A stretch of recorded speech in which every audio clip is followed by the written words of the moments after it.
He said his female friend from college was crashing on our couch for one night. A week later, she was still there. I booked a weekend cabin.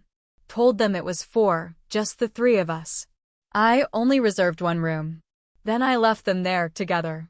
I'm 34. Jason is 36. We've been living together for almost 2 years in a rental apartment in Louisville, Kentucky. Nothing fancy, but it's ours.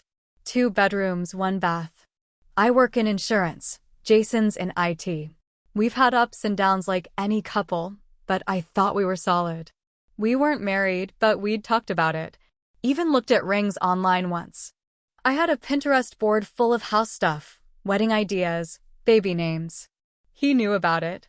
He'd even added to it once, laughing. I thought we were building something real. About 2 weeks ago, Jason told me his college friend Nicole was coming through town. She had a work thing in Nashville, but was stopping in Louisville for a night. She just needs a place to crash, he said. 1 night tops. I didn't know Nicole personally. He'd mentioned her a few times before, always positive stuff. She was one of the smart ones, funniest girl in the room, helped me get through finals. That kind of talk. I always got a weird vibe when he brought her up, but I let it go. Nicole showed up on a Tuesday night.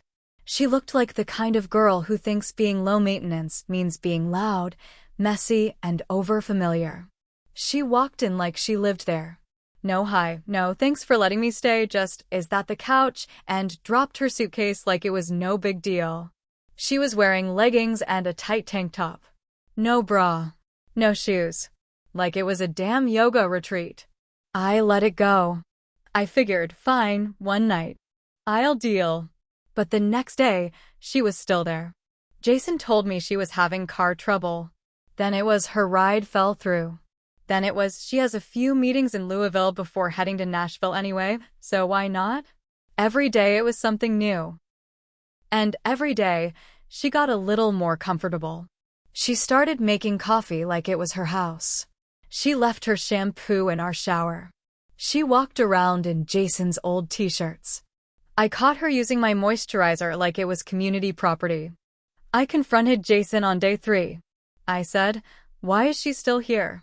He sighed like I was nagging. "It's just a few more days." "You're being kind of rude, babe." Oh, I was rude. Meanwhile, Nicole sat on my couch, feet up, scrolling through her phone and laughing at his jokes. Always that same flirty laugh. The kind where the head tilts and the eyes linger. Like I wasn't even in the room. I stopped eating dinner with them. I'd come home from work and go straight to the bedroom. I started sleeping with my headphones in. I was done pretending I was okay. But Jason didn't seem to notice or care. He was wrapped around her finger. They'd stay up late talking. Sometimes I'd come out to get water around midnight and hear them whispering and laughing in the dark. I wanted to scream. On day 6, I sat at my desk at work and felt like I couldn't breathe. I didn't want to go home. I didn't want to see them. I didn't want to feel like a guest in my own damn apartment anymore. So I made a plan. I came home that night and said, "You know what might be fun? A weekend cabin. Us 3. Red River Gorge. Get some air. Recharge." Jason lit up. "That actually sounds great." Nicole smiled and said, "I've always wanted to go." I smiled back. Perfect. I went online and found a small cabin. 1 room. 1 bed. Queen-sized. I booked it under my name, paid in full, and packed a tiny bag with just enough for 1 night. We drove up Friday afternoon. It was cold and cloudy. I played a road trip playlist to keep things light. Jason was in the front seat, Nicole in the back, and I watched them in the mirror. I watched them exchange little glances and inside jokes I didn't understand. We got to the cabin around 5. I unlocked the door and walked in first. It was small but cute. Fireplace. Kitchenette. 1 bed. I put the bag down and said, "Well, guess we're getting close tonight." Jason laughed nervously. Nicole looked around like maybe she was missing something. I said I'd grab some firewood. There was a little store about 15 minutes back the way we came. I got in the car. And I didn't come back. I drove all the way back to Louisville. 3 hours. I stayed at my friend Shelby's place. Turned my phone off until the next morning. When I turned it on, the calls started. Jason called 6 times. Texted 10. Where are you? Are you okay? What the hell? You stranded us? I didn't reply. Then came the longer messages. I can't believe you did this. Nicole is freaking out. What's wrong with you? I let it sit. Let them sweat. By the time I came home Sunday night, Nicole was gone. So was her stuff. Jason was sitting on the couch, looking like a kicked dog. He stood up when I walked in. Can we talk? I said, you should have left her on the couch. He tried to talk. I shut it down. Now he's sleeping on the couch. He says nothing happened. That I overreacted. That she was just a friend. But I know better. Even if they didn't sleep together, they crossed every line before it. And if he wants to know what it feels like to be used and tossed aside, he just got a taste. The silence between us was the loudest it had ever been. Jason walked around like a ghost for days after I got back.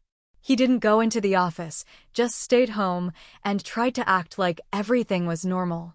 He'd do stupid things like cook breakfast or clean the bathroom, like that would fix what he did.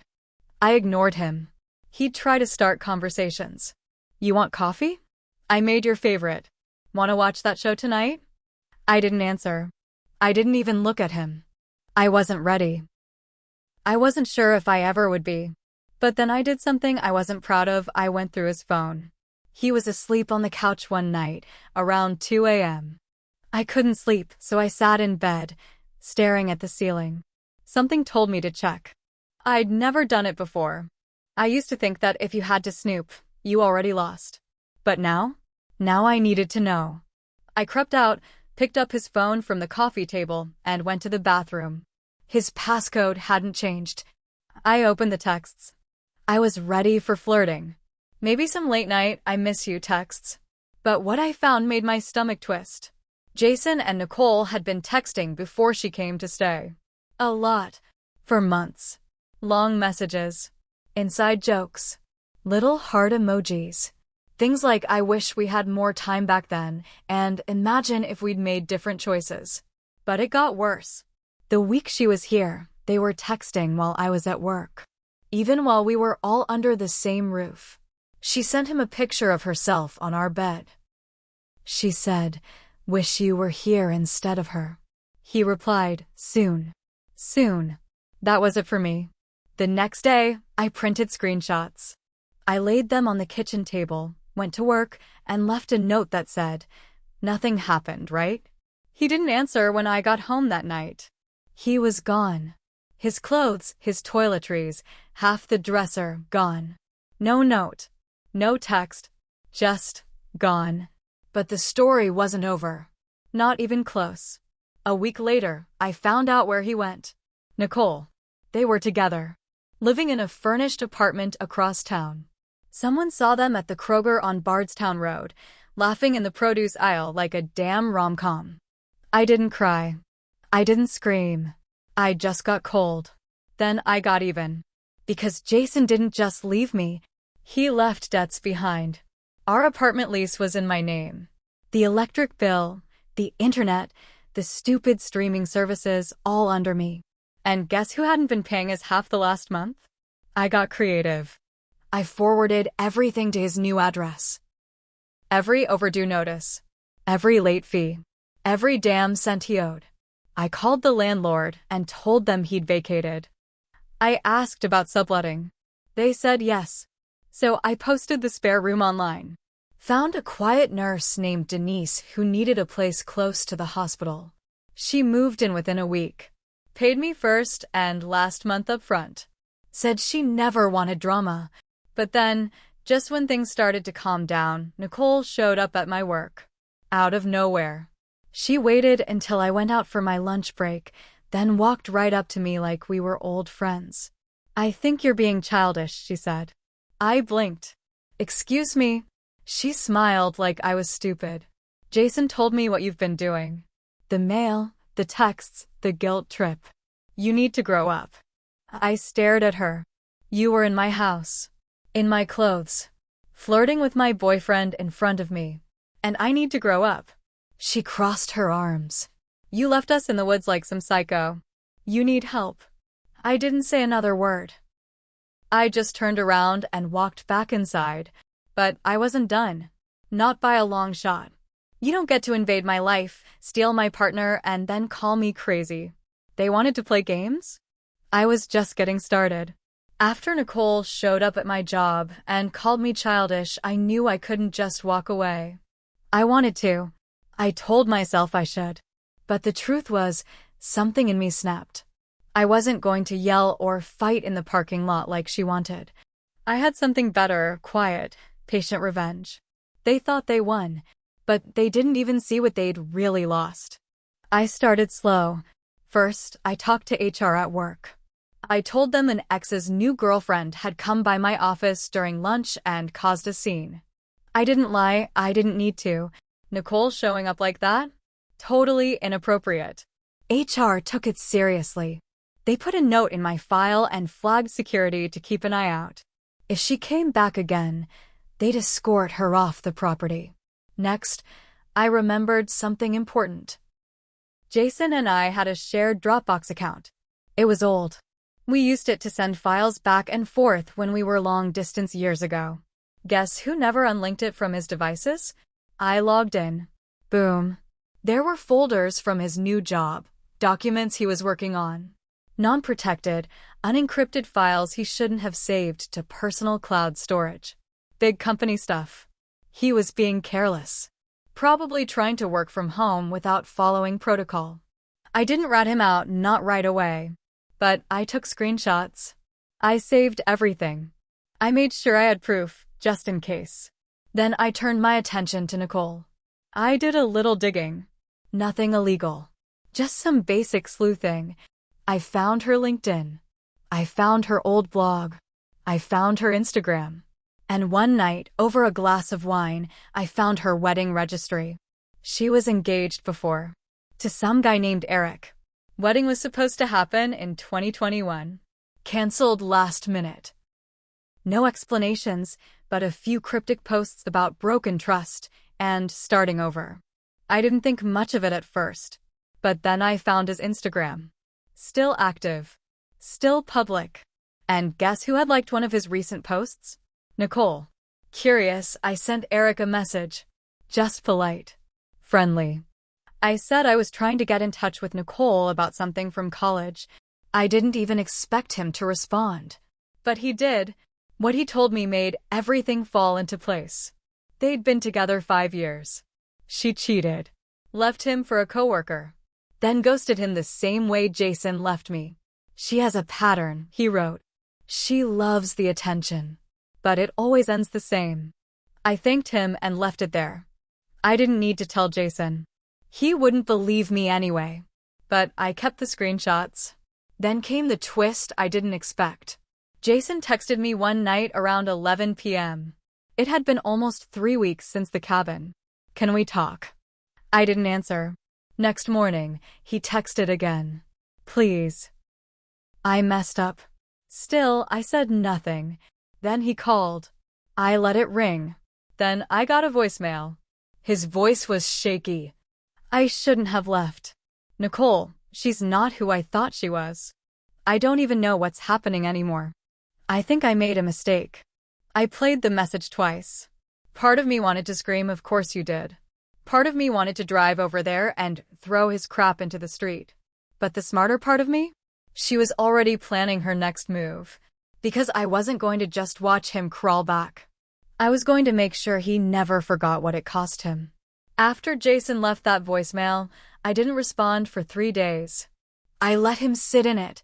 Let him wonder. Let the silence grow loud. Then I texted back just one word, coffee. He replied instantly, yes, please. We met at a small diner we used to go to back when things were good. He looked like hell. Unshaven, pale, bags under his eyes. He smiled when he saw me, like maybe this was the start of us fixing things. I didn't smile back. We sat. I let him talk first. He started with what he always does, excuses. I didn't mean to hurt you. I thought Nicole was just a friend. It got confusing. I didn't cheat, not technically. I just stared at him. Then he dropped it. Nicole's gone, he said. Left last week. Took most of my stuff with her. My laptop, my work phone, even my wallet. I came home, and she was just gone. I said nothing. She used me, he added. She just wanted to feel wanted. And when I wasn't enough anymore, she bounced. Still, I said nothing. Then he got to the part he really came for. I miss you, he said. We had something real. I see that now. I finally spoke. You miss the comfort. You miss having someone who forgave you. That's not love, Jason. That's just fear of being alone. He looked down. Then I pulled out the envelope. Inside were the Dropbox screenshots. Proof he'd uploaded sensitive company documents to personal cloud storage. Do you remember what you told me the day I asked about Nicole? I said. He looked confused. You said, don't be weird. I slid the envelope across the table. You were cheating emotionally for weeks. Lying to me in my own house. And now you want forgiveness? You don't get to play the victim. He opened the envelope. His face drained. You didn't. He started. Not yet, I said. But if you ever contact me again, if you so much as like one of my posts, I'll send these to your boss. They'll fire you before lunch. He stared at me, mouth slightly open, like he was seeing me for the first time. And one more thing, I said, standing. Check your credit. Your name was still on that old furniture card. I closed it last week. Bought myself a new mattress and a reading chair. You'll get the bill. I walked out of that diner and didn't look back. It's been 2 months now. Jason's tried a few more times, calls, emails, even a handwritten letter. I didn't open it. I burned it in a metal bowl on my patio while sipping wine from a glass he gave me last Christmas. Nicole hasn't surfaced since. Last I heard, she tried the same thing on another guy she met at a tech conference. Poor bastard. And me? I'm sleeping better, eating better, laughing more. I even started dating again, slow, careful steps. But this time, I pay attention to the signs. Because I learned something. When someone shows you who they are, don't wait for proof. Don't argue. Don't beg. Just pack your dignity and walk away. And maybe, just maybe, leave them in the woods with one bed and no alibi. They'll never forget it. And they'll never forget you.